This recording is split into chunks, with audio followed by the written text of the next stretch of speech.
Can stringing a wire across a set of railroad tracks be constituted as an act of terrorism? Hi, this is Phil Gurski, and you're listening to QuickHits, short podcasts about matters pertaining to national security and public safety.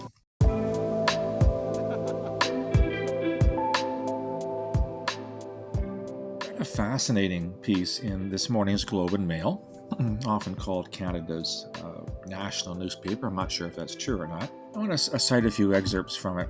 Federal authorities in Seattle have charged two women, with a terrorist attack on train tracks, suggesting that they were motivated by opposition to the construction of a natural gas pipeline across British Columbia when they interfered with the operation of a railroad in Washington state. The women are Samantha Frances Brooks, age 27, and Ellen Brennan Reiche, 23, both from Bellingham, Washington. And they're accused of placing shunts on the Burlington Northern Santa Fe tracks, which apparently was a wire strung across the tracks, mimicking the electrical signal of a train. And these can apparently cause the trains to automatically brake and can disable railroad crossing guards. Furthermore, I guess when you do this, the brakes can engage, and if they're hauling hazardous materials and flammable gas, that can cause the cars to be separated and could in fact have derailed the train.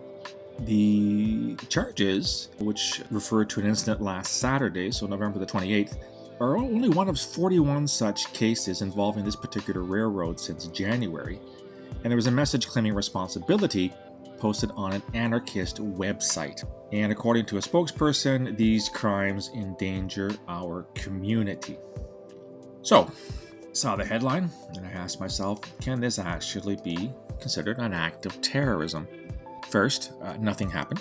No trains were stopped. No trains were derailed. No hazardous goods were spilled. So nothing actually happened, but that's neither here nor there. It's often in many cases involving law enforcement and security intelligence, you want to stop acts of terrorism from happening rather than let them happen and deal with the aftermath, the death and destruction later. But putting a wire across the tracks, is that an act of terrorism? I was initially skeptical about this until I went back to the Canadian Criminal Code. Now, this is an American case, but here's what the Canadian Criminal Code says about an act of terrorism. It's under Section 83.01 of the Code.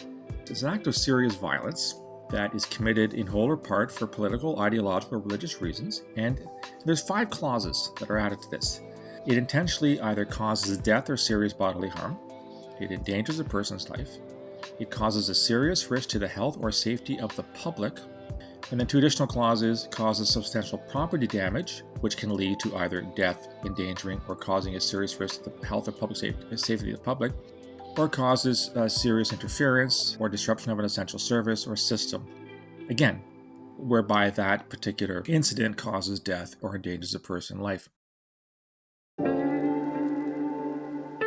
I'm kind of torn on this one. There's no question that it could have caused substantial property damage or interfered with a essential service. I mean, the railroad in many parts of Canada, and certainly in the United States, is an essential service. But it is not so clear that it would have caused death or serious bodily harm, or endangered a person's life, or caused a serious risk to public safety. Unless, of course, these devices that these anarchists placed on the tracks did end up derailing a train. Now, of course, if a train derails, those are big machines. They can certainly cause a lot of people to be hurt. If they were carrying hazardous goods, say chemicals, for example. We've seen what happened on many occasions here in Canada where trains have derailed and spilled their contents. They've resulted in death and destruction. I suppose then that the charges here actually make some kind of sense. And it's interesting that we're talking about terrorism charges in an era where, for the past 20 years at least, the focus has been almost exclusively on Islamist extremism, and for all the right reasons, as I'm sure you're sick of and tired of hearing me saying, or right-wing extremism, which is gathering a lot of attention these days, particularly in the United States, but also in parts of the Western world, including Canada.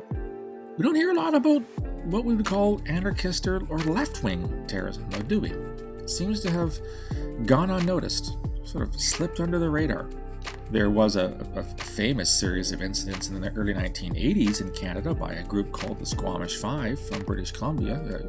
Spoiler alert, I treat this case, the case of these individuals, at quite some detail in my forthcoming book, History of Terrorism in Canada from Confederation to the Present, called The Peaceable Kingdom. That book is coming out very, very soon. You can order it in a few weeks or so. And yet, we don't seem to place this form of extremism at the top of our agendas. In fairness, there have been very few, if any, actual attacks carried out by anarchists and or the far left that have resulted in death and destruction. There certainly has been a rise, I think, in activity over the past couple years, especially during the Trump presidency, as a reaction to that particular man's kowtowing and rather overt support of the far right, white nationalists and white supremacists. And yet I and others have been warning that maybe this is something we need to worry about going forward.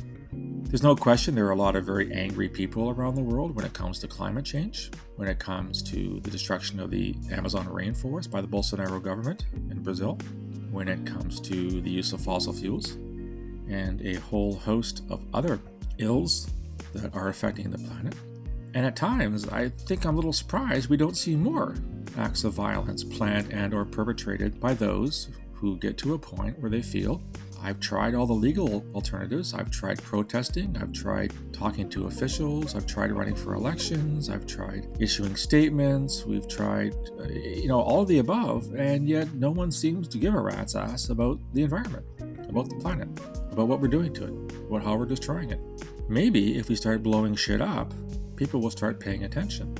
Maybe these 41 or so acts of vandalism/sabotage against American railway network in the Northwest is simply the beginning of a campaign where this will become more frequent, more common. I don't know. It'll be an interesting thing to watch going forward, whether or not our security intelligence and law enforcement agencies have to devote resources to this form of violent extremism. We've been talking for months now about how it is that you look at all the jihadi plots that are still out there and find the time to look at the far right, the white nationalists, the neo-Nazis, the white supremacists. And now you may have to split that pie even further to find the men and women to do the surveillance and recruit the human sources and apply for federal court warrants against leftist, anarchist, violent extremist groups. As somebody who worked in the industry for 3 decades, I don't know how you're going to do that. You only have so many resources to go around in any given time. And how you apportion those resources depends critically on the nature of the threat, the scale of the threat, and the prioritization that threat is given within your country. I guess we're going to have to wait and see whether or not there is a rationale for devoting more resources to this particular act of violent extremism. I'd be surprised if we don't see more of it, but I'd also want to sort of recognize that those that we task with stopping it are placed in a very difficult position.